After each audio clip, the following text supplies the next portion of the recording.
Pessoal, mais um episódio, Café Social. Bote seu cafezinho na sua xícara e venha conosco para papos com pessoas agradáveis, especialistas. Eu sempre procuro trazer pessoas aqui que tenham essa visão de o que é o social. Como ajudar as pessoas não só através do social. E hoje eu tenho a presença de um mestre, foi um mestre para mim, tá? Quando eu comecei, eu não entendia de cálculo e esse cara me abriu a visão do que era a parte do direito previdenciário. Tenho um enorme carinho por ele e professor e tem todo um currículo invejável, Krishnamurti, tá? Então, doutor Cris, muito obrigado pela sua presença, tá? Obrigado, meu irmão. Obrigado aí pelo convite. Eu é que fico honrado, né, participar do Café Social, participar desse projeto que eu acho que está trazendo uma nova forma de ver as questões sociais com um ponto de vista mais humano, engajado e com tentando se abstrair das questões políticas, das questões que acabam polarizando, né, que não nos Isso, interessa nesse sentido, que o que isso. mais importa é poder servir e poder dar a nossa contribuição à sociedade. É verdade, é verdade. E para eles que têm. Porque assim, o café social é colocado para aquelas pessoas que não têm um grau de conhecimento, têm dificuldade, né, de acesso, têm dificuldade em algumas comunidades em que trabalham. Então, assim, o que é que eu coloquei aqui? Tirar para eles, desmistificar algumas informações que são dadas e eles ficam sem saber, né, o que é que vai fazer, como deve fazer, de que jeito. E aí a gente tem esse momento para tentar tirar as informações. E aí, sabiamente, eu sabendo que você é um mestre, eu procurei um tema que é a visão monocular, tá? É um tema recente, um tema muito ainda tem Espinhoso, né? muita conversa ainda, até os próprios advogados ainda trazem informações ainda que não são aquelas mais claras para eles, né? Então, assim, eu queria saber, na sua visão, o que é visão monocular? Então, nós não somos médicos, né? Mas Isso. temos uns conceitos que a gente aprende e se dedica a compreender alguns pontos médicos que são levados para a justiça em via do que a gente busca, que é a questão social do direito previdenciário.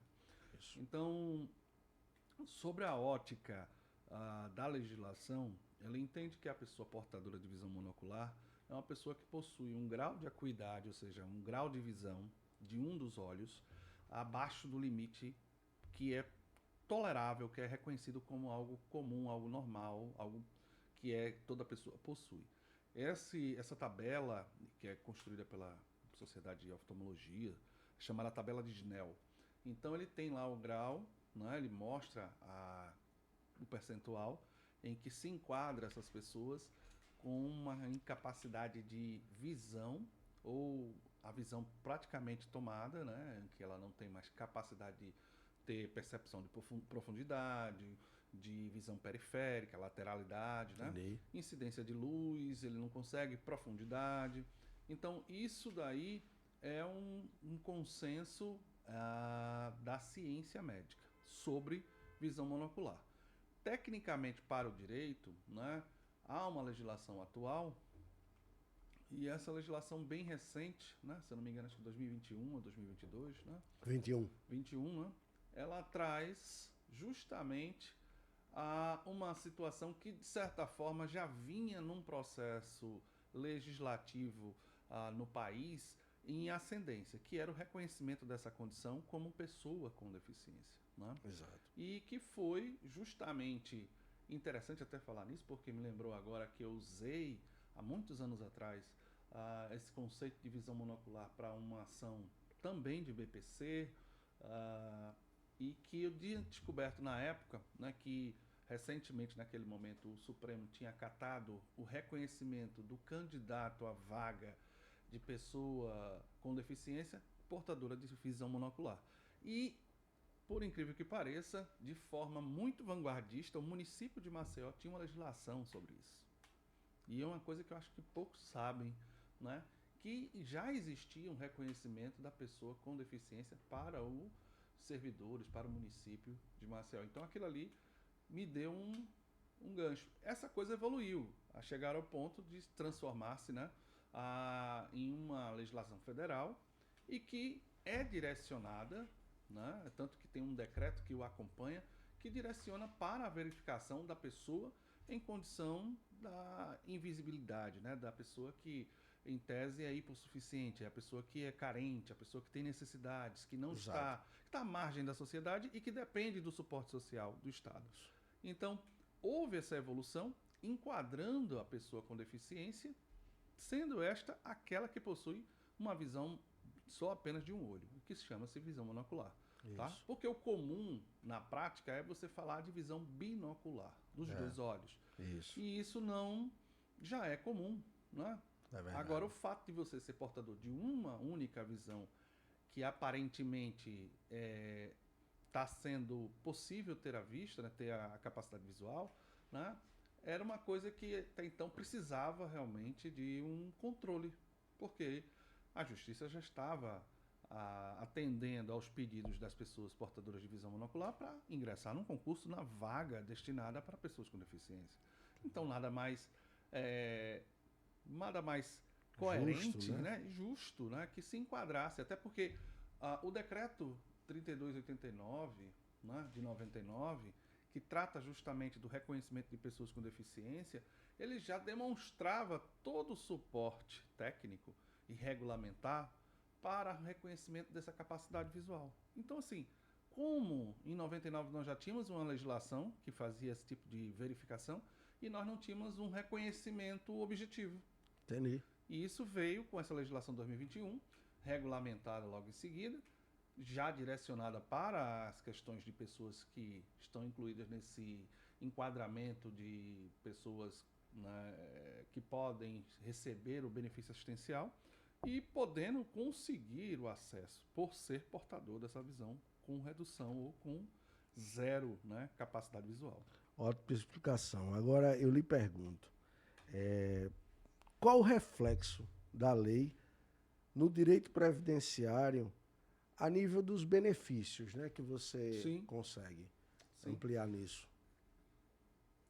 Doutor Henrique, e todos os colegas aí que estão assistindo o Café Social e as pessoas que estão usando essa possibilidade de ter acesso à informação, tem que entender que a matéria médica, ela não consegue, ela simplesmente uma base, um lastro, tá? Um suporte para uma possível interpretação judicial. Então, o que acontece?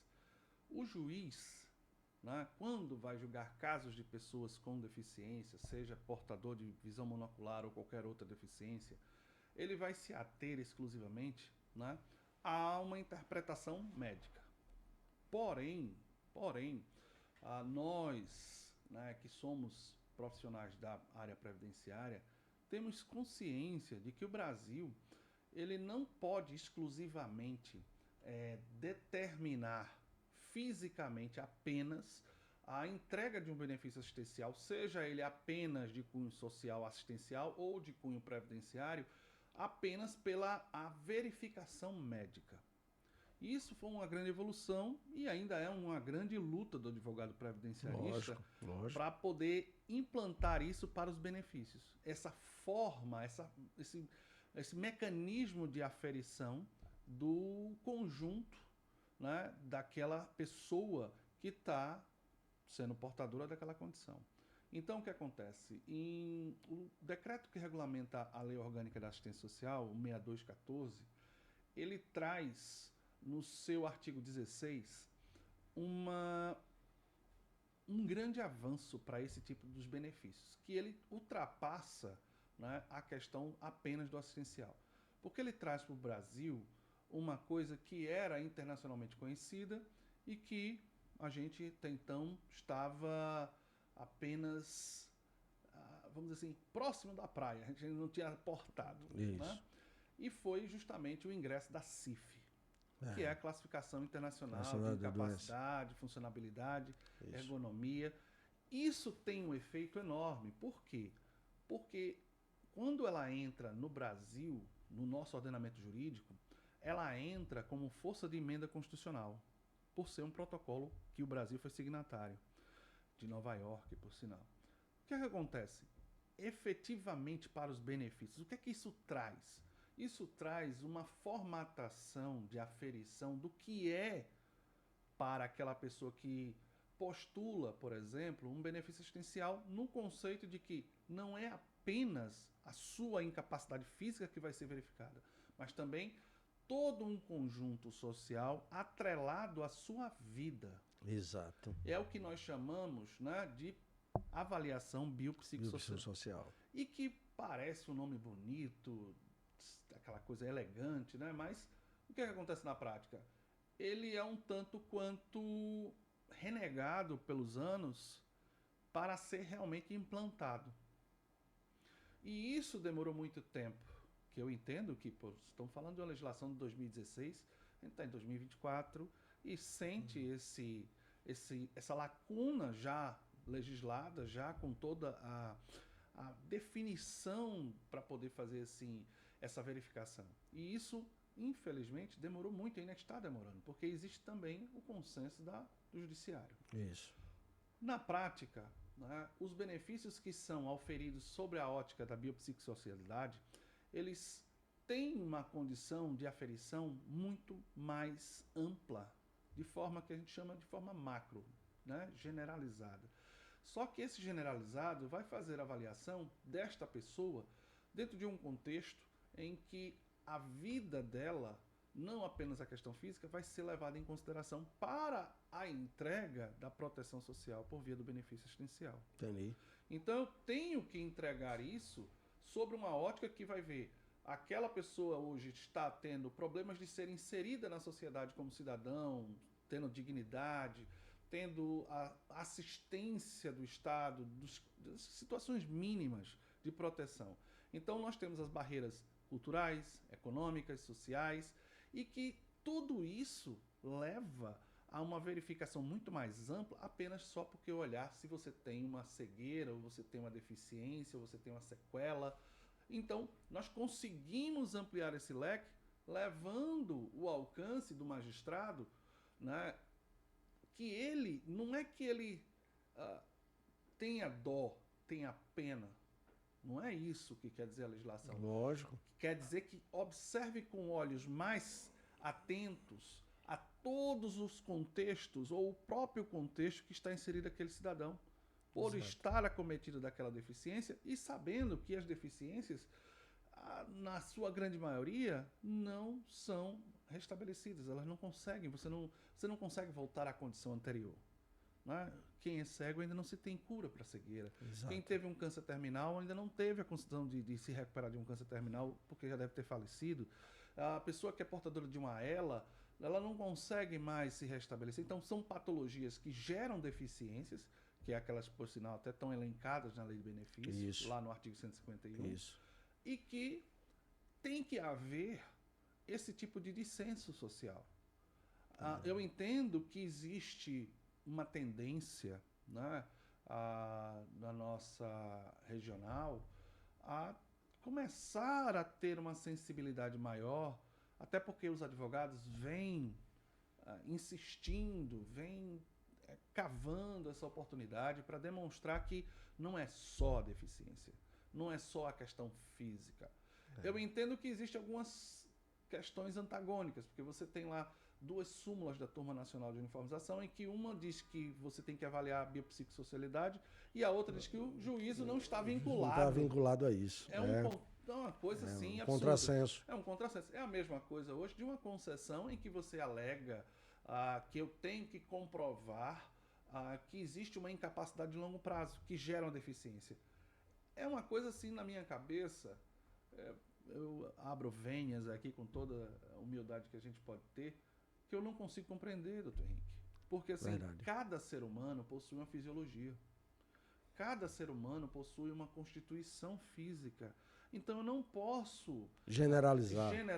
criando um Verdade. parâmetro. Verdade, verdade. Então fica difícil dizer o seguinte, olha, você só é deficiente porque você possui essa deficiência há mais de 24 meses antes do seu pedido. Isso não existe. Eu não consigo compreender. Eu entendo, por um outro lado, a questão de ter que quantificar ou mesurar para poder ser talvez mais palpável para um julgamento, porque é aquela coisa do cartesianismo, ou seja, eu preciso ter a regra pronta e que ela me diz que isso pode e isso não pode. Aí é que vai entrar a questão social. Isso. Aí é que vai entrar a biopsicossocialidade, a avaliação do contexto, né, para poder levar os benefícios a quem precisa. Exato. Eu também entendo que o BPC Loas é um dos benefícios mais fraudados. Eu entendo que a sociedade ainda não está preparada, principalmente a sociedade brasileira ainda não entende o que é entregar o assistencialismo, não de forma a ter aquela imagem de que é o bolsa vagabundo. Isso. Não é isso. Nós estamos protegendo pessoas que a nossa Constituição já sabiamente já verificava a existência antes até mesmo da Constituição dela, de que existia na nossa sociedade pessoas que são invisíveis. Exatamente. E que precisam do amparo social, que precisam desse suporte. É tanto que a gente tem várias legislações. É interessante você falar com os advogados, quando você vai ministrar aula, enfim. A cabeça das pessoas sempre é voltada ao seguinte, só existe um benefício assistencial. Verdade. Não é uma coisa estranha, É uma né? coisa muito estranha. O cara não sabe que tem um leque de leque coisas. Gigantesco. Inclusive, professor, eu tive uma entrevistada há poucos dias atrás, aonde ela colocou uma situação para aqueles que não conhecem, que é um benefício que é como se fosse um seguro para aquela pessoa que sofre problemas através da Maria da Penha, pessoas que ali estão com o marido o tempo todo, ela passando por dificuldades, apanhando, muitas vezes, sofrendo humilhações, mas só quem sustenta é ele. Exato. Então ele ela fica... provedor. Ela é o provedor da casa. Então ela fica muitas vezes com medo de... se eu sair eu vou passar fome. Exato. Então, assim, o valor é pequeno, mas, assim, pelo menos significativo para eles. Exato. Porque a gente sabe também que não existe como você de sorte colocou, a gente tem que entender que um salário mínimo, entendeu? Hoje, com o nível que nós temos, como as coisas estão muito mais caras, então o nível de capacidade de compra, ele é muito menor, muito menos reduzido. É verdade. Entendeu? Então, assim, não é simplesmente como ele coloca um quarto. Pasme, eu coloquei uma situação de um cidadão, um processo que eu tenho de um cidadão, que eu fiquei impressionado com a decisão. Que é o seguinte, o cara tem AIDS, tá? O cidadão tem a AIDS, foi provado que ele não tem condições de trabalho, mas porque a família dele lhe deu um lar, arrumaram a casa dele, deixou a casa toda arrumadinha, quando foi feito a perícia lá, em loco... Indícios de riqueza. Disse que tem indícios de riqueza. Como é que pode, meu pai? Eu tô rindo pra... Eu fiquei morrendo de dó. Assustador. Porque a gente fica olhando uma situação e diz, meu Deus, não tem uma relação, não está direta a outra. É interessante isso, Henrique, porque assim, a legislação, ela também, como eu venho falando, ela vem evoluindo, né? Nós tivemos aí duas situações junto ao Supremo Tribunal Federal que foram evoluções significativas. Primeiro, a questão de entender que foi declarada a inconstitucionalidade da legislação da LOAS, né? Porém, ela não foi retirada, que foi um erro. A minha visão foi um erro. Porém, houve um entendimento, né, acerca dessa questão de valores por cabeça, em que normalizou-se ou entendeu-se que um quarto não era suficiente para poder quantificar. Então, judicial, a gente já tem uma certa segurança, em tese, né, de que a avaliação por renda, ela já tem uma quantidade maior. Tudo bem, isso foi um avanço, Mas o INSS, junto com sua bancada legislativa, né, conseguiu fazer vamos dizer assim, um retrocesso, ao meu ver, quando ele traz uma nova legislação que altera a LOAS, e que inclui a possibilidade de que você aumente a renda desde que você comprove alguns requisitos. Esses requisitos, né, que estão atrelados a você não ter o uso de medicação pública, ou seja, entregue pelos postos de saúde, né, você não ter acesso a suporte do SUS, você não ter acesso do suporte do SUAS, né, que é o Sistema de Assistência Social, né, vinculado aos CRAs, aquela coisa toda. Enfim, para que eu obtivesse a possibilidade de reconhecimento por via de lei federal, de ter reconhecido administrativamente de 1/4 para meio, eu teria que preencher esses requisitos de que eu não faço uso do sistema para isso. Agora, voltando à sua afirmação, né, sobre essa questão de indícios e sobre essa forma de aferição indistinta, né, por incrível que pareça, né, o Conselho de Recursos da Previdência em Brasília vem com vários julgados administrativos, de certa forma, suprimindo, além da questão do valor, ele também vem afastando esses tipos de forma de detectar que a pessoa, porventura, não é supostamente um miserável.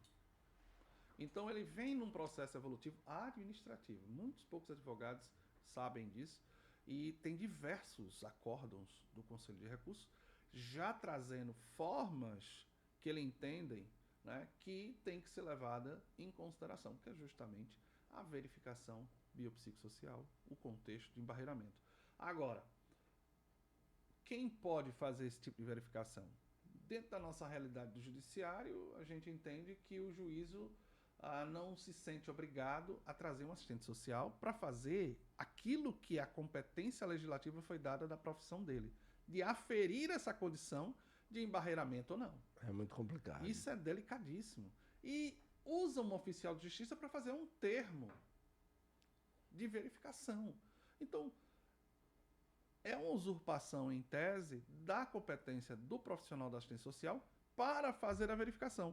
Agora, utiliza-se uma nomenclatura distinta para uma atuação de simplesmente uma verificação superficial, que aí entra esse contexto de olhar uma casa, de olhar que existe tampa no vaso sanitário, que tem piso como é o nome? É o piso normal que nós temos dentro da nossa casa, não é? Cerâmica. Cerâmica, exatamente. Isso daí não significa riqueza. A mesma coisa, foi detectado que fulano tem um carro. Aí quando você vai olhar, um Chevette 1980. Isso não justifica uma moto que nem da pessoa é, né? Nem da pessoa é. Muitas das vezes aquilo ali está jogado num quintal, né? Então, assim, há uma necessidade gigantesca de ter uma verificação muito mais concreta, tá? Do que apenas chegar e olhar que a pessoa não mora num barraco, numa casa de taipa, ser alvo exclusivo disso, porque por esse consenso do próprio Conselho de Recursos, ele já entende que o mecanismo de aferição não é o único, como o Supremo disse. Eu não posso usar apenas o recebimento de uma média por pessoa como padrão da entrega do benefício. E aí ele traz justamente outros mecanismos de aferição, que é o contexto biopsicossocial. Eu vou avaliar a realidade da pessoa. Uma pessoa portadora de HIV, a própria nomenclatura já está dizendo síndrome da imunodeficiência, que a gente aprende a expressar a sigla em inglês e não em português, que a sigla é SIDA, né? E aí o que acontece na prática? A pessoa já é considerada deficiente. Não, e ainda tem o preconceito, né? Não venha dizer que o cara vai trabalhar com... Tem muito preconceito. Existe. Muita gente sem... E o cara do interior piorou. O cara não tem o conceito que o cara acha que se tocar no cara, o cara tá contaminado. Exato. E aí? Uma pessoa dessa nunca vai conseguir ser reintegrado à sociedade.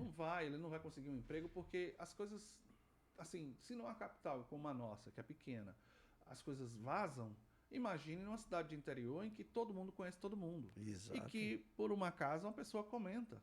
Apesar de que o programa DST-AIDS, ele tem todo um suporte que é laureado no mundo inteiro. Vários países tentam copiar, né, para poder aplicar, porque a gente tem um apoio multidisciplinar para uma pessoa portadora gratuito.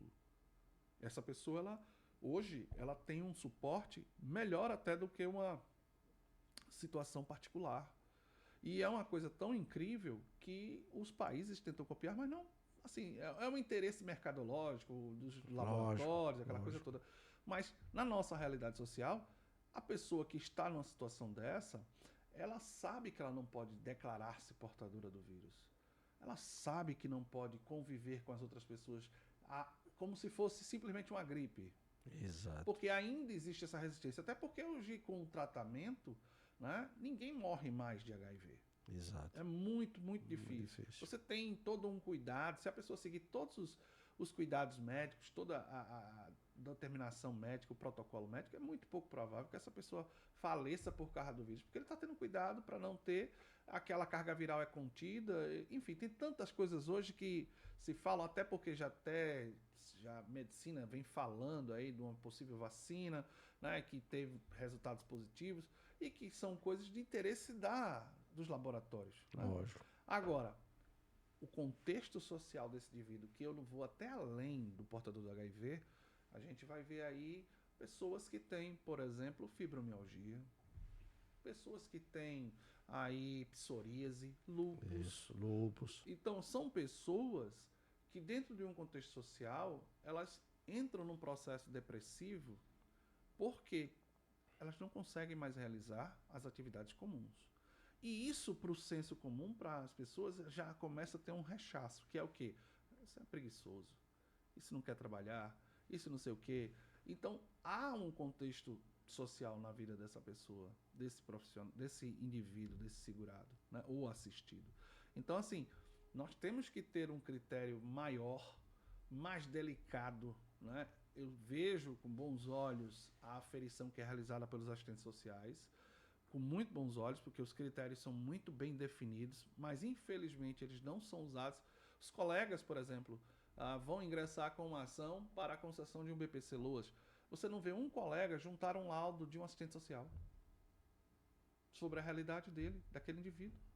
Então, quando você leva uma pancada do juízo por via de que a residência de fulano tem isso, tem aquilo, a gente não tem como muito argumentar, porque hoje é uma coisa basicamente fechada. Os julgamentos hoje, tanto dos magistrados de vara inicial como também da nossa turma recursal, tem uma sentença já pré-definida sobre aquele contexto.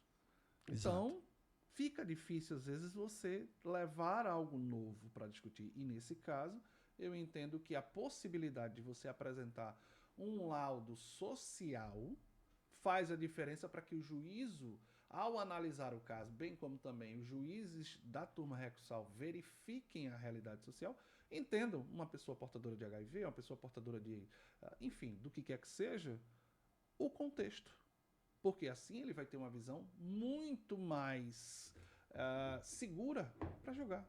Eu entendo assim, humildemente eu entendo. Não, assim. E eu gostei, Cris, porque é o seguinte, muitos advogados também pedem ao cliente um contato ou tentar ir buscar algo na assistência social e ele acha que porque um advogado ele é omisso nos seus pedidos, na sua questão de poder ser mais criterioso, aí o cliente fala o seguinte, muitas vezes a pessoa está ali, não tem tanto entendimento, aí fala, esse advogado está pedindo muita coisa.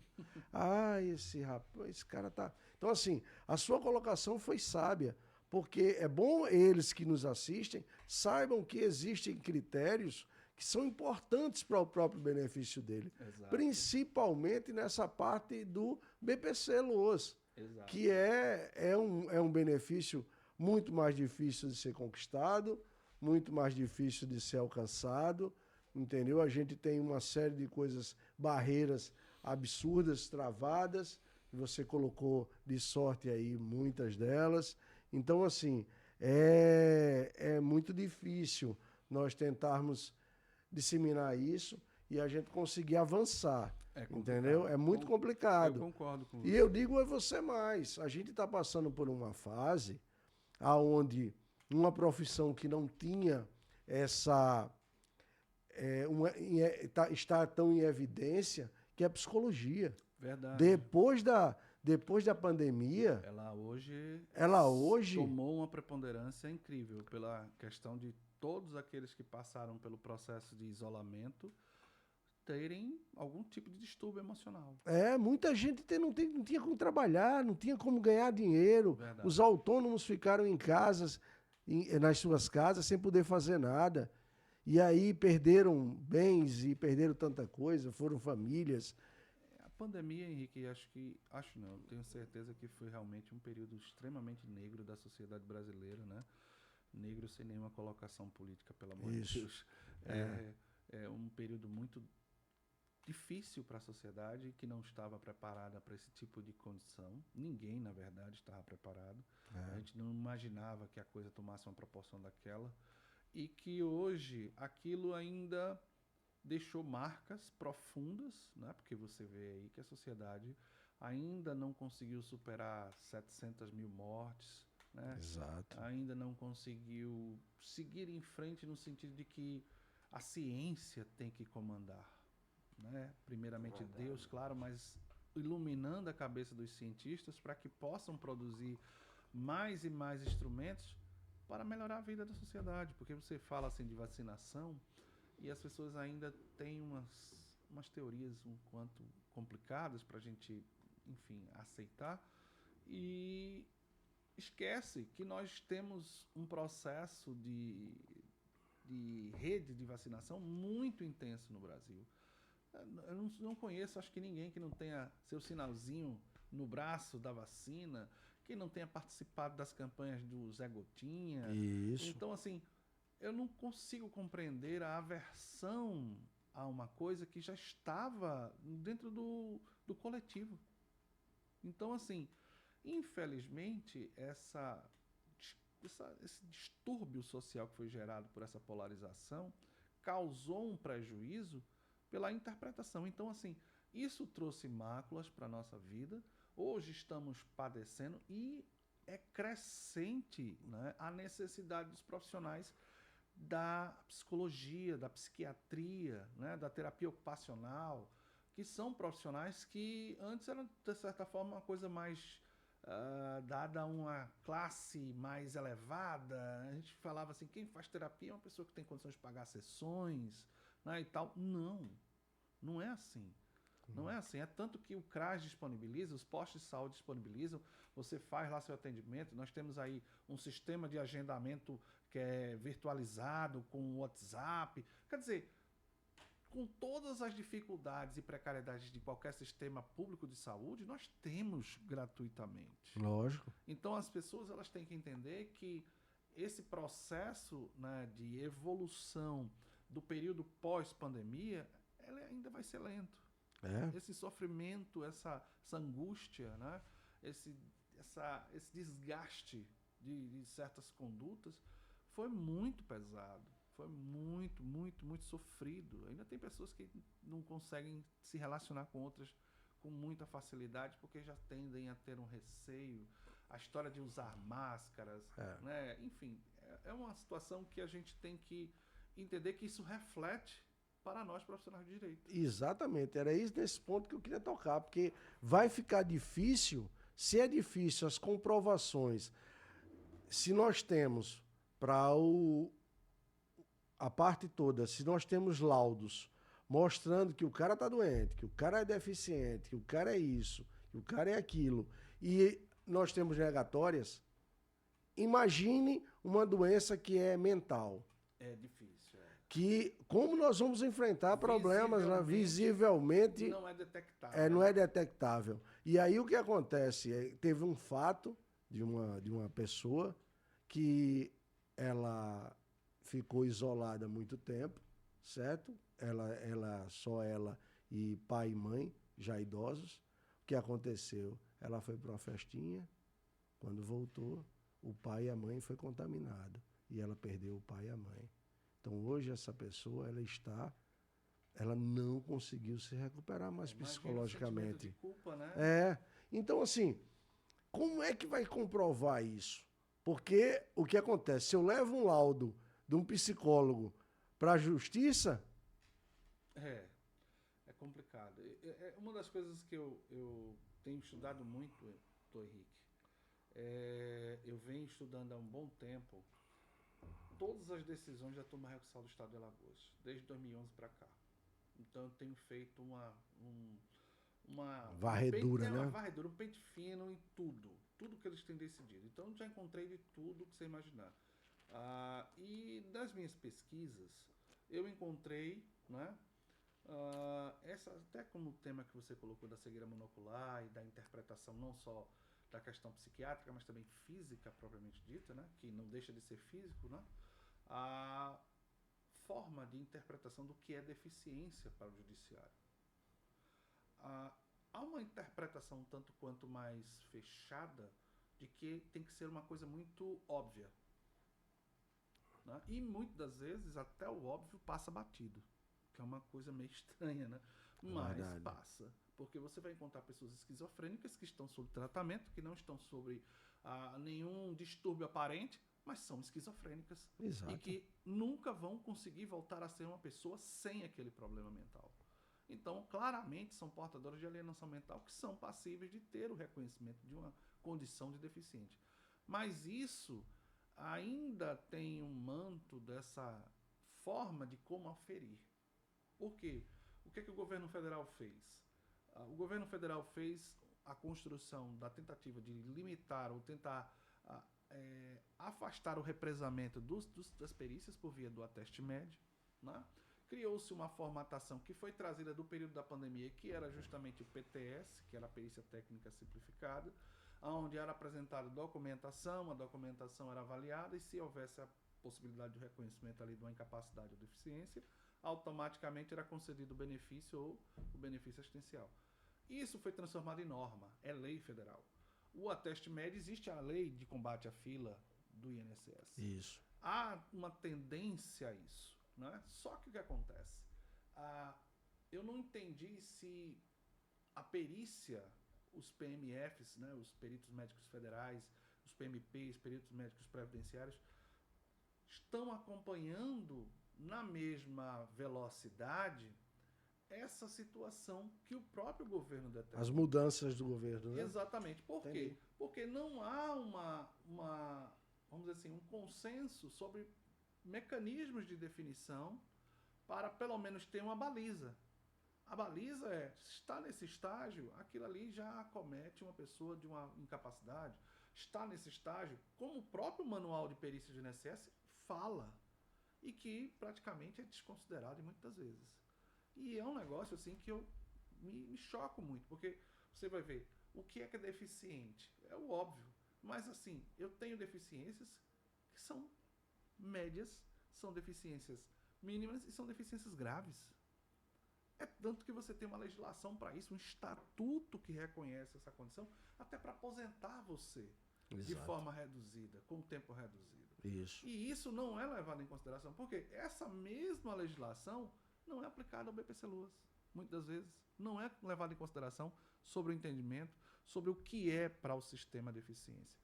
E, voltando aos estudos, eu encontrei justamente duas definições interessantes, porque, assim, sobre a questão da cegueira monocular, que foi o nosso tema central. Isso. E nós temos o presidente da turma, Dr. Guilherme, entendendo na mudança da sua percepção sobre o que é reconhecimento de cegueira monocular, sobre a condição de ser pessoa com deficiência de longo prazo, de longa duração, e possivelmente passivo de receber o benefício assistencial. Já por outro lado, na segunda relatoria, se eu não estou enganado, Dr. Rosmar, já entende o contrário.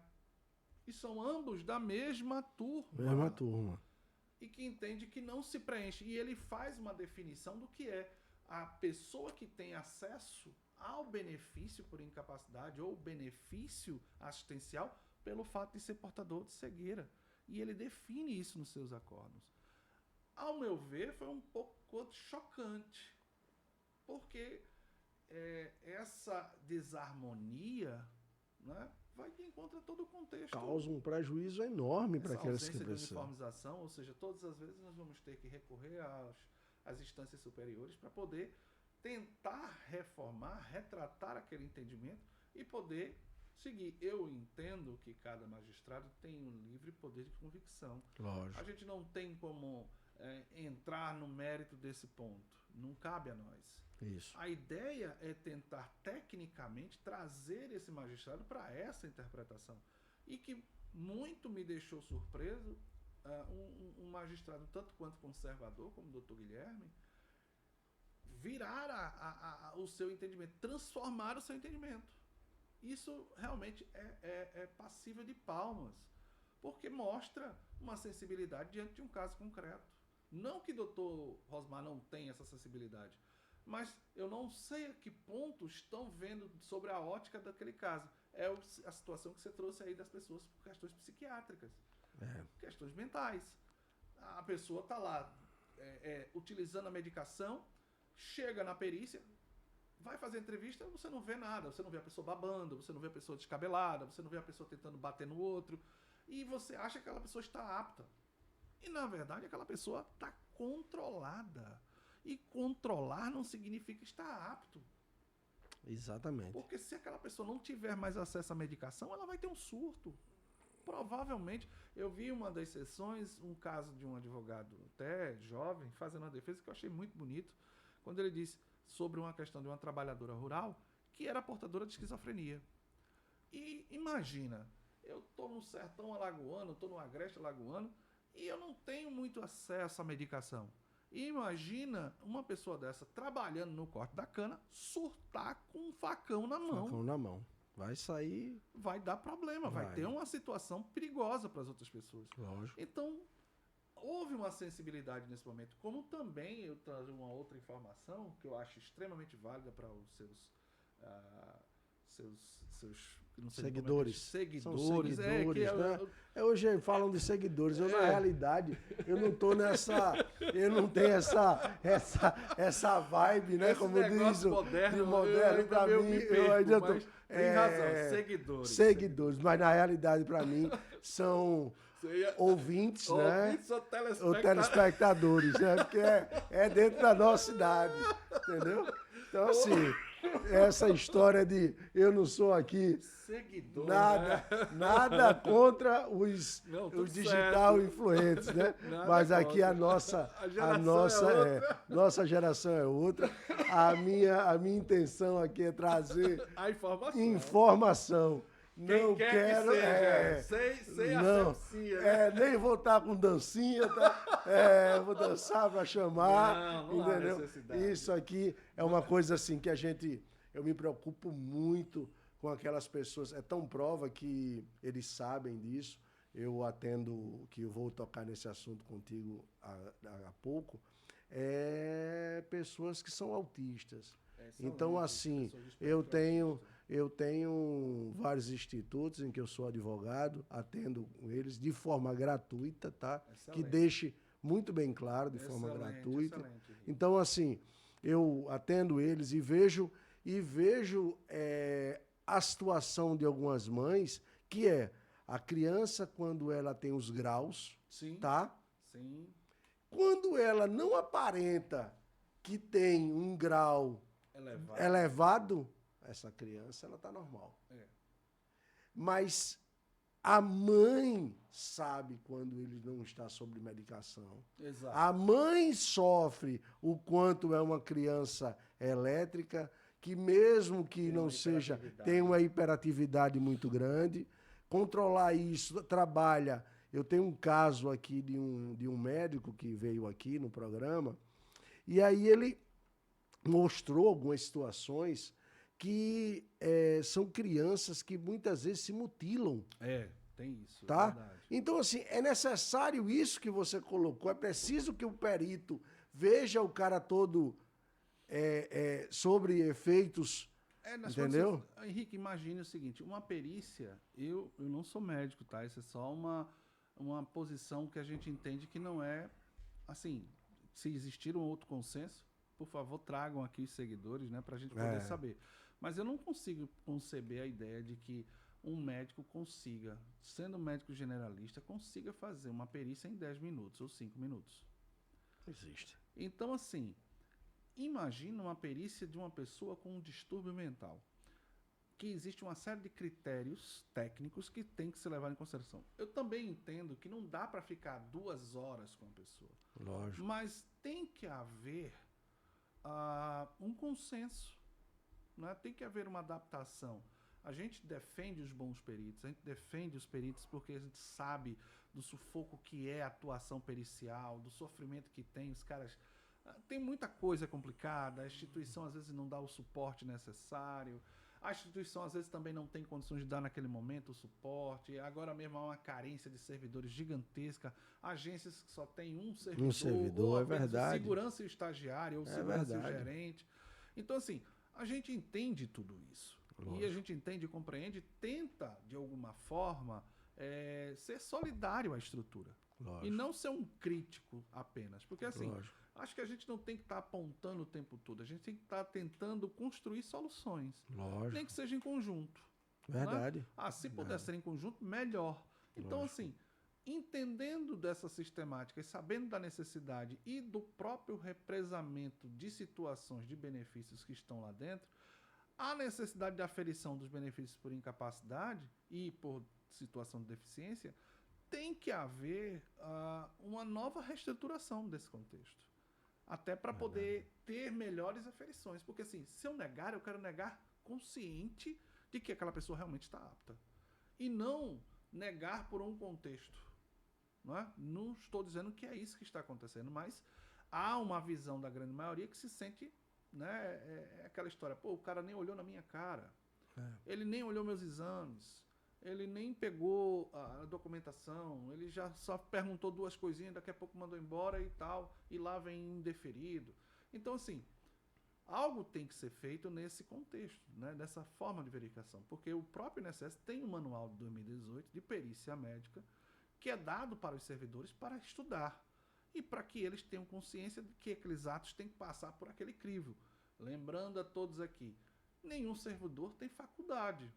Ele tem deveres legais. Exato. Está lá, a Constituição fala, princípio da legalidade. Então ele tem que seguir isso. Ele não pode furtar-se da sua responsabilidade. E eu não estou afirmando que estão se furtando. Eu falo como melhorar este critério de aferição. O que é possível fazer? Como podemos manejar isso de uma forma melhor? Como é que o judiciário pode participar disso? Como é que o perito que também trabalha no INSS, trabalha na justiça, vai poder contribuir? O que é preciso para isso? Então, assim, há uma necessidade gigantesca dessa interação. Nós precisamos dessa unidade. Porque senão a gente vai ficar eternamente discutindo a quantidade absurda de indeferimentos sobre argumentos que a gente não concorda. E outra coisa também, tem que entender que eu acho que tem que ter também na visão de todos, dos advogados, e na visão também daqueles que são pacientes, certo? De que não é uma dor de barriga que vai causar. Eu acho que tem que ter uma conduta leal, porque o cara sente uma dorzinha, já vai pro advogado, o advogado aí já assim, acha que é assim, e já joga o cara pro INSS. Aí isso fica... Exatamente. Aí isso fica difícil para o perito. Também, o cara não é... O perito, ele não é um cara ignorante. De jeito nenhum, entendeu? Ele é um profissional de alta capacidade. Ele está ali... Não é para analisar, às vezes, a sua própria doença, mas ele está para analisar se você está mentindo. Também. Muitas vezes. Também. Que ele tem que lidar com isso. Eu estudo muito um perito, que é Marcelo Lima, entendeu? Um cara que ele fala muito sobre perícia. E ele aí fala, ele diz, pô, eu vou tocar exatamente no lugar que eu sei que não está doendo nele, para ele dar um ai. Se ele der, há uma comprovação de fraude. Então, assim, as pessoas precisam entender que aquilo ali é uma coisa séria. concordo. Não é? Então, muitas vezes, Banalização da necessidade exatamente, daquilo ali. o cara não pode simplesmente achou que sentiu uma dor, que é isso, já quer ficar-se de benefício. Eu Então, assim, concordo precisa ter também. estudo. Tem que ter uma análise no contexto geral, É né? por isso que eu falei, né? A ideia de a gente ter um trabalho em conjunto, sociedade, justiça, INSS, os ramos dos peritos da medicina, que possam em conjunto criar alternativas. E eu concordo letra, grau e número que você está falando, porque a gente tem muito disso, né? De tentativas de fraudadoria. Há pouco tempo saiu aí no noticiário nacional uma senhora que levou o tio morto para poder tentar fazer um Fazer um empréstimo. Então, assim, se o ser humano chega à capacidade de fazer isso com uma pessoa da sua família falecida, imagina você tentar conseguir ludibriar o perito para dizer que tem uma incapacidade sem ter, e que eu até entendo mais uma vez, eu me compactuo nesse sentido de que o perito acaba criando um escudo protetor em relação ao contexto do que é fraude e o que não é. Verdade. Até porque houve uma banalização desse processo de entender que você está doente ou não, você está incapaz ou não. Exato. Então, assim, isso levado às raias do judiciário tem que também ter esse critério e deve realmente existir para poder separar o joio do trigo. Exato. Porque eu não quero que tire da boca de uma pessoa que necessita por estar incapacitado verdadeiramente para uma pessoa que simplesmente criou um mecanismo para ludibriar o perito. Que eu acho que hoje se torna muito mais difícil diante da evolução da medicina. Isso. Então as técnicas hoje para verificar, elas são bem mais avançadas, né? E que conseguem detectar, como você falou, né? Tipo, como é que uma pessoa tem um problema ortopédico e vai sozinho fazer uma perícia, se não vai acompanhado de um terceiro. Exatamente. Então o perito já cria essa pergunta, já analisando, como é que ele conseguiu chegar aqui, né, sozinho, para fazer a perícia dele, se ele não tinha ninguém. E se ele está dizendo para mim que não consegue trabalhar, que não consegue se movimentar, que sente dor na coluna. Então, assim, não é que ela esteja totalmente incapacitada, que você parcialmente pode obter benefícios. Isso. Mas a questão não é essa, é a questão de você demonstrar verdadeiramente se aquilo ali é real ou não. Eu vi um caso, pasme, Cris. O cara, isso, eu não sei se você chegou a ver também, mas o cara chegou num carro dirigindo, aí ele é um Robocop. O cara montou um monte de aparelhagem ortopédica. Aí entrou tal, aí quando saiu da perícia, ele saiu desmontando e foi embora. Ele simplesmente não sabia que existia uma câmera de filmagem. E o que aconteceu? Ele foi filmado fazendo isso, entendeu? Saindo no carro, ele e outro cara. Então, assim, isso fica difícil para o servidor, para o perito, para a sociedade, para os profissionais éticos, entendeu? É muito difícil. Parece aquela pegadinha do cara que coloca uma cadeira de roda no sinal e fica passando o carro e eu tô pedindo com a mão, daqui a pouco quando ele vai pegar a esmola, ele levanta da cadeira, pega e volta. Ele banaliza, né? Transforma uma coisa numa piada que não é, uma piada sem graça. Porque eu não posso, Henrique, também criar um mecanismo de aferição em que eu perfilo por baixo todos. Porque assim, a regra é a boa-fé é absoluta no sentido de que você presume que você está agindo de boa fé. Exatamente. A má-fé, ela tem que ser constatada, ela tem que ser comprovada, ela tem que ser realmente identificada e classificada para que possa dizer assim, olha, fulano agiu com uma ação de má-fé, com tentativa de fraude, assim. E não simplesmente eu generalizar também todos dentro do mesmo contexto. Eu não posso criar esse padrão. Por isso, a perícia mais, vamos dizer assim, mais criteriosa, com mais tempo para o perito, com mais instrumentos de aferição, porque assim, você não vai ter, imagina, a pessoa tem uma cegueira monocular, vai fazer uma perícia, a resposta que o perito vai ver se você for jovem é dizer assim, que você está apto e que você pode trabalhar com o outro olho. A ação que nós ganhamos há uns anos atrás foi justamente algo desse tipo, em que o perito reconheceu que ele tinha visão monocular, porém entendia que ele, por ser motoboy, poderia trabalhar. Aí ele esqueceu, porque ou não tinha conhecimento, que a legislação de trânsito fala o seguinte: qualquer pessoa com visão monocular pode dirigir uma moto, um carro, né? Porém não pode usar a sua CNH como trabalho. Ou seja, eu não vou poder trabalhar mais de moto como profissional, recebendo minha carteira de trabalho assinada com aquilo ali como instrumento de trabalho. Não posso mais. Outra coisa, eu não tenho capacidade de dizer assim que o perito fez uma avaliação lá na perícia para ver quando o cara vai fazer as entregas à noite, porque trabalhava à noite. Então não sei como é que vai ser a reação do cidadão com a incidência de luz dos olhos, a profundidade de um buraco, a visão periférica para ver a lateralidade. Ele não tem essa condição. Então ele não tem também como aferir. Porque não existe instrumentos. Eu sei que não é só botar você sentado numa maca ou numa cadeira e dizer assim que eu tenho os mecanismos para aferir qualquer coisa. Não tem. É verdade. É um negócio que tem uma delicadeza, né? Há uma necessidade instrumental, né? De equipamentos que possam realmente dar assim, segurança para que ele julgue.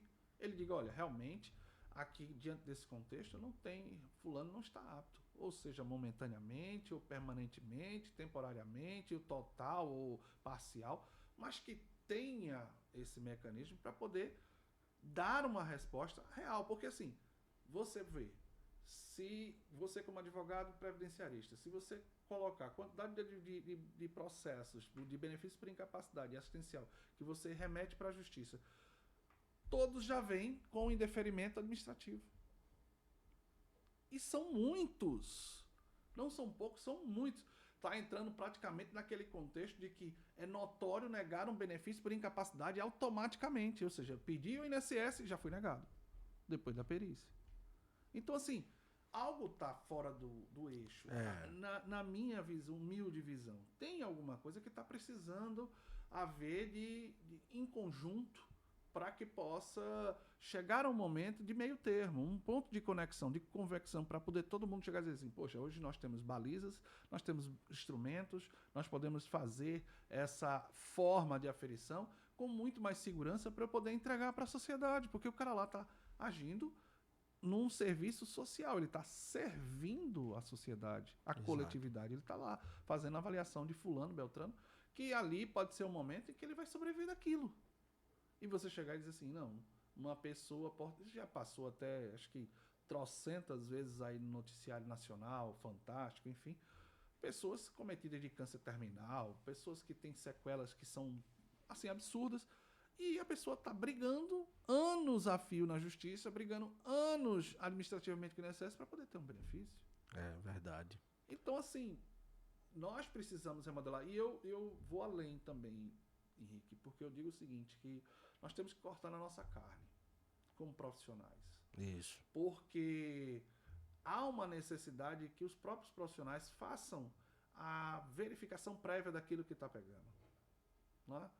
Porque, assim, a gente acaba, de certa forma... Se quiser um cafezinho, fique... Obrigado, querido. Fique à vontade. Tem. Pronto.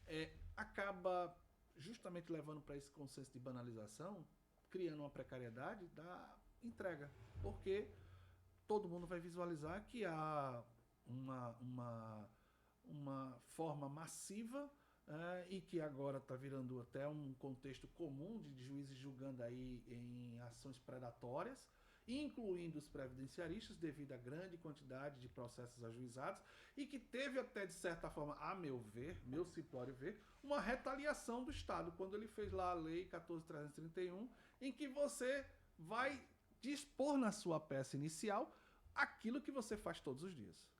Ou seja, você vai ter que descrever a doença, a incapacidade, está num processo civil agora. Então, foi preciso uma atuação sobre nós para que a gente pudesse ter um critério maior do que fazer com esses processos ou possíveis processos. Porque hoje, o advogado previdenciarista, pela ideia de supostamente uma posição mais simples, em tese, porque não tem nada simples hoje no direito previdenciário. Não, de forma alguma. Quem milita sabe, quem vive dele sabe que cada vez tornam-se mais complexas as discussões. E o cara joga lá, sei lá, 50, 100, 200 processos, simplesmente num padrão máquina, né? Num padrão de produção em massa, e que não tem, talvez, aquele critério necessário, ou não faça essa verificação com bastante detalhe, né? Com bastante riqueza. Porque se o legislador fez uma lei dizendo para você colocar na sua peça aquilo que você faz todo dia, algo para mim tá errado. Algo tá meio fora de contexto. Exatamente. Né? A gente não sabe o que está acontecendo. Nós, previdenciaristas, e eu digo assim, sem nenhum constrangimento e sem falsa humildade, estamos numa seara que é uma das searas, se mais complexa ou a mais complexa. A gente está falando de matéria médica, que não é especialista, mas somos obrigados a entender. Isso. Nós falamos de matéria de saúde e segurança do trabalho, nós somos obrigados a entender de cálculo, nós somos obrigados a entender de matéria administrativa, constitucional, legislação como um todo, um universo de legislação previdenciária. E não que as outras searas também não discutam, mas a nossa é muito mais palpável, ao meu ver. Porque você está na linha de frente. Você todo dia está pegando uma pessoa, chegando lá e você tem que brigar. Eita, aquele senhor ali, ele é trabalhador rural, ele está doente, ele está incapacitado, mas eu não consigo mais fazer, porque a barreira do judiciário nessa interpretação é aquilo. Não, e a coisa julgada? É outro drama. Outro drama. Outro A drama. coisa julgada. Não desmerecendo, meus irmãos, aqui, nenhum colega. De forma tá? alguma. Mas assim, A o ideia cara é às só vezes... exaltar o profissional. Isso. Às vezes o colega não tem uma certa experiência, Sim. fez um processo, vamos lá, meia boca, tá? Não colocou os devidos detalhes dentro do processo, e aí o cara perdeu o processo. Coisa julgada. E aí, para você desconstruir isso, para trazer uma nova interpretação, mesmo com matérias novas, Sim. que já diz que se você traz, você afasta a coisa julgada, Sim. mas o juiz... É difícil. Isso aí foi bom você falar, porque tem uma teoria que é muito usada hoje, que é a teoria do secundus eventus probanis, que é uma expressão latina para apresentação do documento novo, né? O fato novo, enfim. A gente tem que lembrar, tecnicamente, eu sei que os seguidores, muitos são advogados, outros não são, mas a gente às vezes acaba falando algum termo técnico aqui, porque não tem como fugir.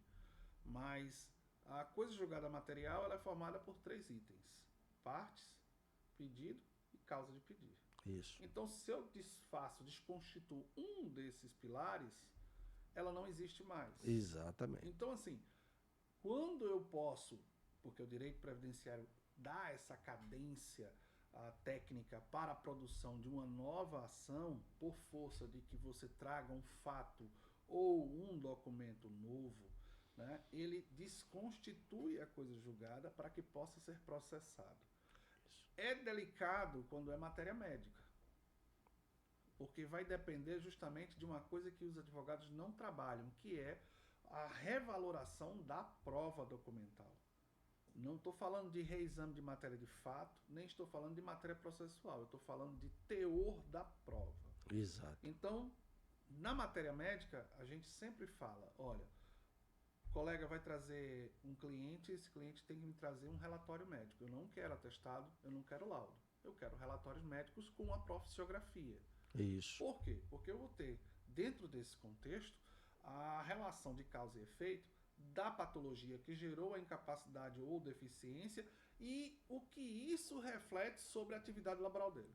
Exato. O médico fazendo isso, eu tenho um instrumento muito mais conciso, robusto para poder chegar lá e discutir tecnicamente aqueles pontos. Perfeito. Né? Diferentemente do que você traz um atestado. Eu geralmente falo nas aulas, atestado é como se fosse uma fotografia momentânea, uma Polaroid, né? Que tem prazo de validade. Exato. Que é diferente de um relatório. Né? Você pega um relatório, você pega um prontuário médico. Esses instrumentos são muito fortes, são bastante contundentes. Porém, a gente acaba entrando nesse mecanicismo, que é justamente você chegar lá, a justiça vai lá e faz um atestado médico padrão e te obriga a usar para que a ação possa ser ajuizada. Então, assim, algo está fora do eixo. Exatamente. Eu não posso juntar aquilo porque aquilo ali se padronizou, se mecanizou. Então, vai chegar ao ponto que o próprio perito vai desconsiderar O relatório. aquele próprio relatório, aquele próprio atestadozinho padrão, aquele questionáriozinho padrão, que acaba ficando sem valor. Exato. E mesmo tendo um carimbo de um médico que supostamente, com certeza, fez a aferição daquele paciente. Exato. Né? Então, assim, dentro desse contexto, trabalhar a coisa julgada, trabalhar o resultado processual com matérias novas é muito complicado. Por quê? Porque a matéria previdenciária por si só, né, ela é indecaível, ela não pode ser, ela é personalíssima, né, é indeclinável o direito. É tanto que o próprio BPC, por exemplo, ele não sofre efeito da decadência. Exatamente. Né? Só que o que acontece? Eu não consigo provar, eu não consigo atestar aquela condição temporária, porque há justamente essa forma de ser verificada por parte da perícia ou pela própria parte do advogado. Né? Aquela história que dizem, né, que a gente aprende na faculdade dizendo assim, o primeiro juiz da causa é o advogado. Então, assim, se não houver essa experiência criteriosa do que colocar na justiça, vai acontecer o que você falou. Diversos processos gerando coisa julgada material, causando um prejuízo para aquele que possa pedir amanhã. Porque se o juiz der uma sentença sobre aquela matéria e aquilo ali for terminativo, vai ser muito duro. Apesar, Henrique, que existe agora uma coisa que eu acho que muito pouca gente saiba disso, que é o tema 100 do Supremo. O Supremo teve uma discussão sobre a possibilidade de uma situação para gerar o uso da ação rescisória dentro do GEF. E aí foi considerado possível, né? Mesmo que no artigo 29 da Lei 9.099 do GEC fale que não cabe ação rescisória no GEF. Isso. Porém, se houver uma situação de inconstitucionalidade, a matéria pode ser discutida dentro do GEF. Então, assim, imagina a discussão de você levar para dentro do judiciário novamente todos os benefícios que tiveram coisa julgada material. Né? Todos os benefícios que foram paralisados, todos os benefícios que precisam ser discutidos, ou que você, por um acaso, conseguiu uma prova definitiva que aquela pessoa realmente está, em definitivo, incapacitada ou deficiente. Então, assim, são questões que a gente traz para aguçar o profissional, para poder mostrar que existe a necessidade de preparação, que existe a necessidade de você ter um consenso, de entender, nós não sabemos de tudo. Lógico. Nós somos limitados. Então, por sermos humanos, né, nós temos que entender que temos a necessidade de nos preparar sempre. Está sempre um passo à frente, sempre buscando conhecimento. E a gente sente isso, sente na prática. E foi uma das causas que me fez trazê-lo aqui. Porque eu sei que você mentor de várias pessoas, você já passaram pessoas pela minha mão, que passaram pela sua mão e que hoje estão aí como profissionais. Verdade. E que a gente, por ter um pouquinho mais de maturidade, entendeu? Então a gente está mais tempo, não digo há tanto tempo, mas assim, mais tempo dentro do direito previdenciário. Então a gente conhece um pouco mais, às vezes a gente tem uma habilidade maior. E essas pessoas que passam, e eu costumo dizer que o advogado, ele que está saindo da faculdade, o sol nasce para todos. Está certíssimo. Eu acho que tem vaga para todo mundo. O direito previdenciário é muito amplo. O que eu queria é que os advogados previdenciaristas, eles fossem mais unidos. Isso é um sonho. Que fossem... Eu já vejo hoje a OAB com o pessoal da área previdenciária já com um grande avanço, tá? Um grande avanço. Precisa melhorar? Lógico. Mas assim, com um grande avanço, coisas que a gente não via, Hoje a gente já vê um INSS dentro lá da OAB, a gente já vê algumas coisas que facilitam o previdenciarista. Sim. Então, assim, eu costumo dizer, eu trouxe um cara aqui que ele foi servidor do INSS. Sim, o Caio, O Caio. E então o cara largou o serviço público para poder ser advogado. Então, assim... Isso é uma prova, né? Isso é uma prova que o mercado tá aí, existe agora, lógico, como você falou. O cara precisa, muitas vezes, como eu fui estudar, busquei você no momento que eu não entendia o que era cálculo, e aí eu fui atrás do teu curso, eu fui atrás de mentoria, você me explanou, outras pessoas me colocaram cursos e me ensinaram, entendeu? E eu fui buscar isso para poder entender, para cada vez melhorar a minha capacitação. Verdade. E a minha condição de poder atender os clientes, entendeu? De uma forma que traga dignidade. Exato. Porque é isso que a gente precisa mostrar, entendeu? Eu concordo letra, grau e número no que você fala, Henrique, porque eu sei, assim, eu sou suspeito de falar porque sou seu amigo, né? Isso, então, verdade. Mas você é café com leite, como dizia antigamente. É verdade. Né?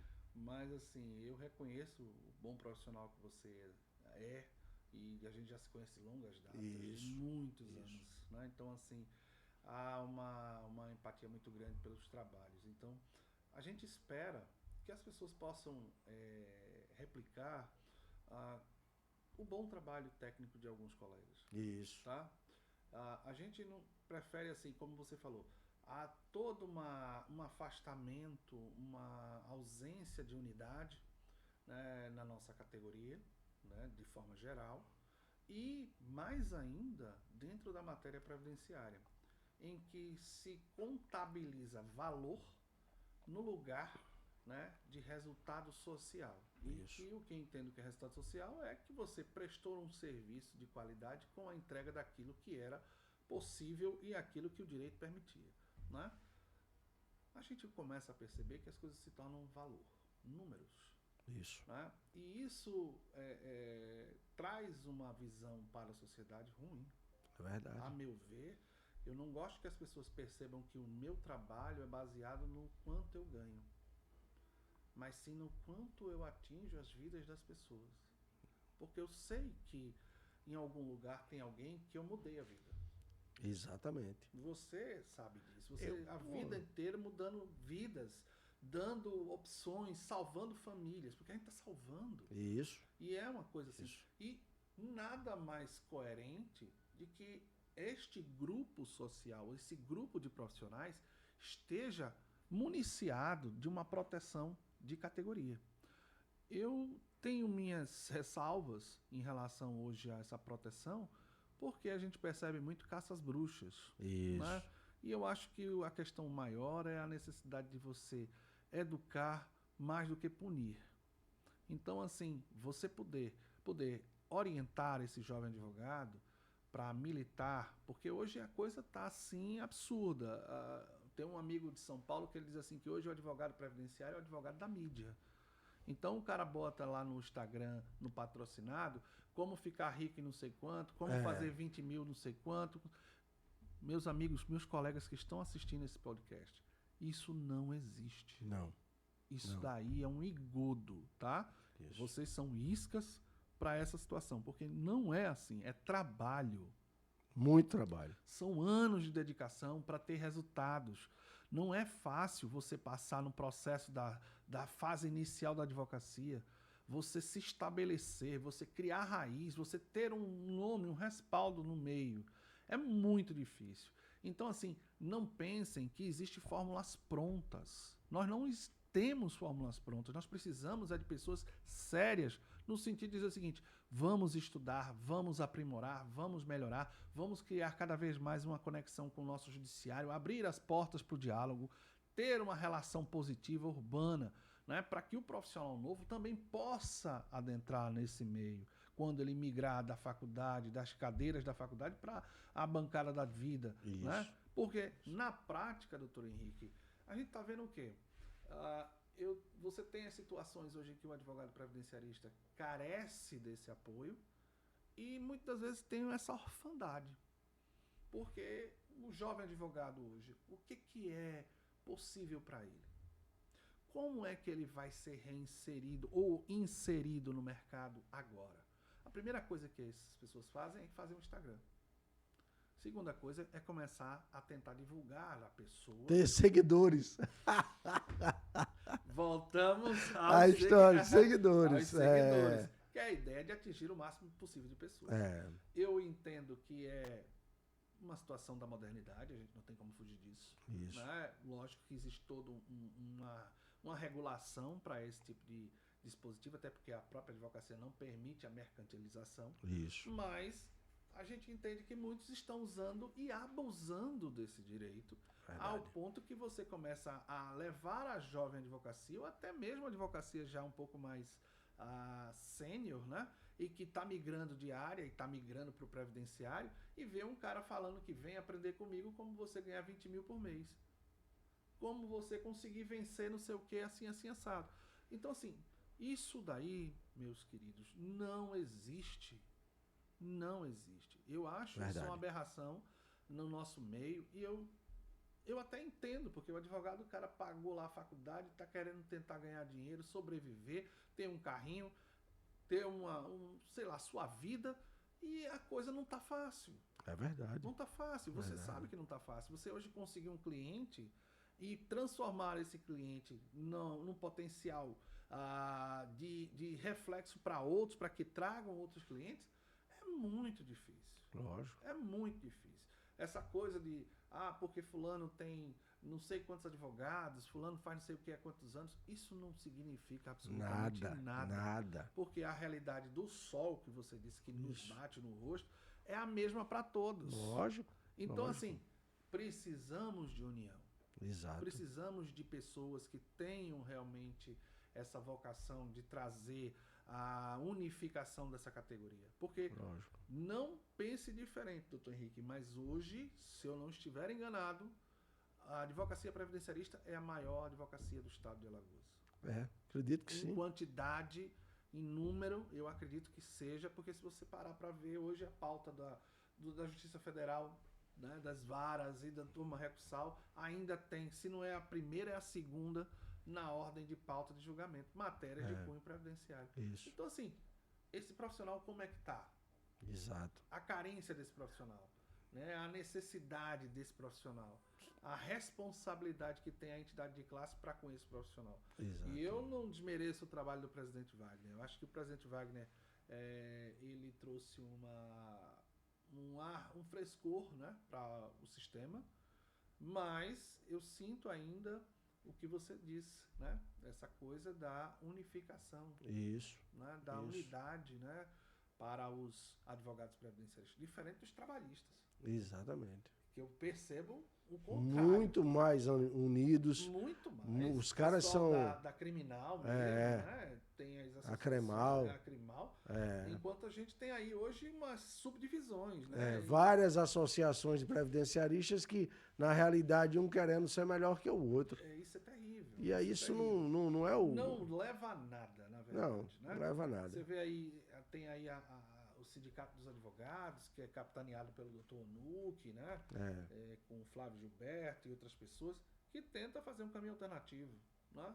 Mas é uma dissonância dentro desse contexto, porque aquilo ali, a forma de ver, talvez não seja a forma que a gestão tenha sobre aquela matéria, sobre aquele tema, né? É normal, faz parte do contexto político da matéria de ordem. Lógico. E está aberto à democracia, ou seja, esse ano vamos ter aí novas eleições, vamos poder decidir quem vai ser o novo gestor da categoria, qual vai ser o grupo que vai apoiar.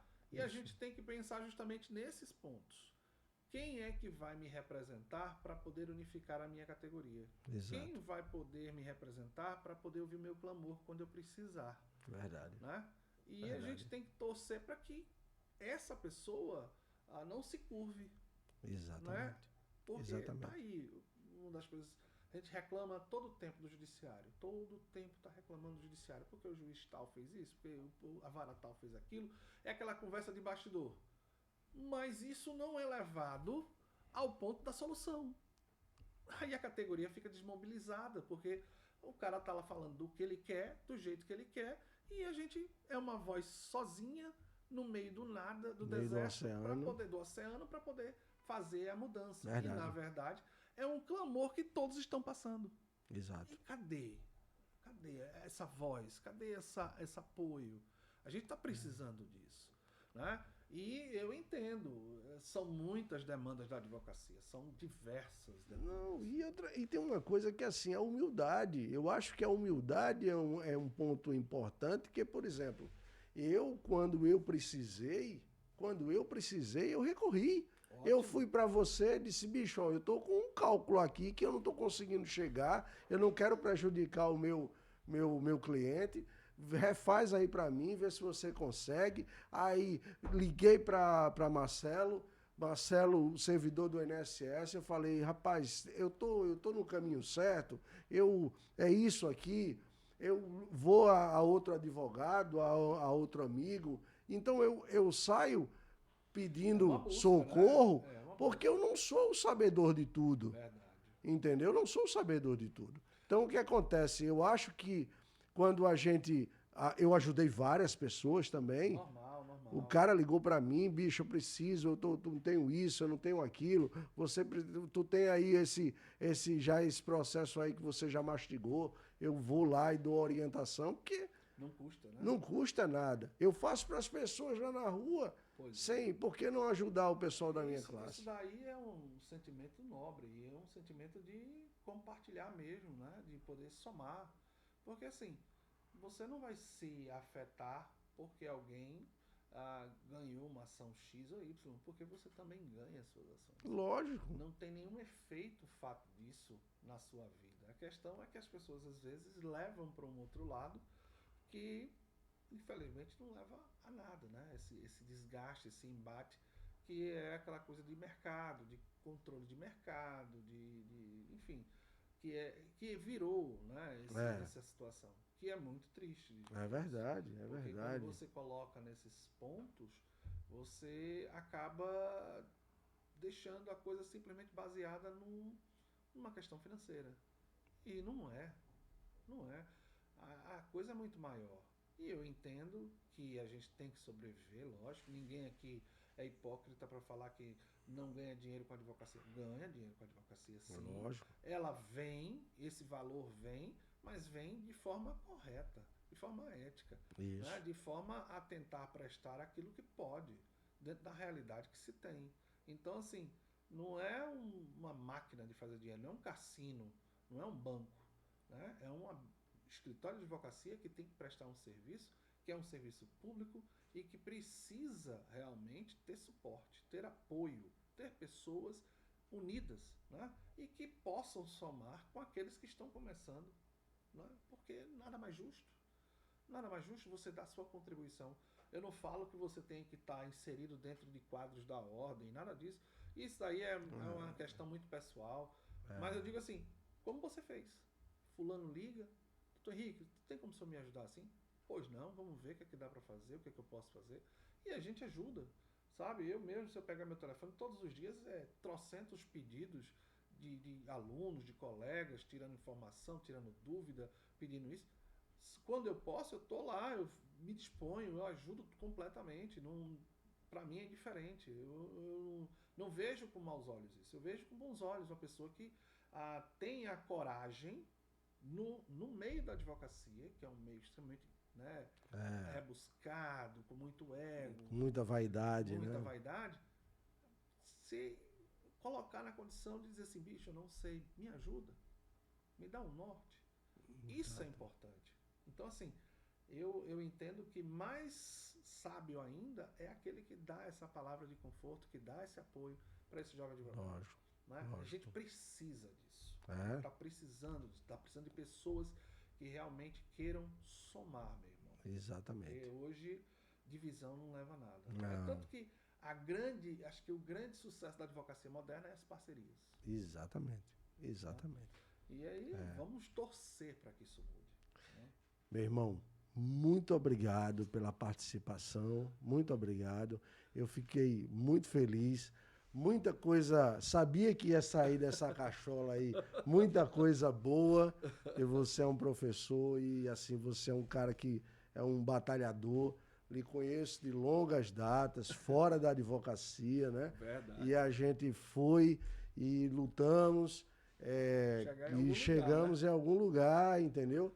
Deixando, para mim, como você falou aí, para mim eu não trabalho pelo dinheiro, sim pelo amor, advocacia, Verdade. entendeu? Eu ganho muito mais dinheiro, falando em dinheiro, na parte tributária do que na parte previdenciária, entendeu? Então, assim, mas amo essa parte previdenciária, que é o contato com o social, que é a coisa de ajudar a muita gente. Próximo, né? Então, eu não tenho nenhum problema. Então, você está aqui, você parar o seu tempo para essa que é a humildade, de você vir conversar com um canal que nós estamos abrindo. Espero tê-lo aqui de volta, tá? Obrigado, Henrique. Obrigado. Eu agradeço bastante, irmão, a sua presença. Querido, eu é que sou grato por ouvir você estar aqui nesse projeto inovador, um projeto que é bastante interessante sob o ponto de vista do que você está fazendo. Você não está nichando, você está abrindo leque, você está trazendo N profissionais, seja ele da medicina, enfim, de que área seja, para trazer uma informação social. Isso é muito útil e a gente precisa disso. A gente precisa de canais para expor, né, sem apontar, né, A, B ou C, erro disso, daquilo. A gente externar com muita gentileza, com elegância, para poder trazer uma informação melhor, trazer uma informação mais apurada, né, e resguardar o principal, que é o direito das pessoas, né, que essa é a finalidade. Então o Café Social tem só sucesso pela frente. É o que eu desejo e é o que eu acredito. Muito obrigado, meu irmão. Tamo junto. Tamo junto. Sempre.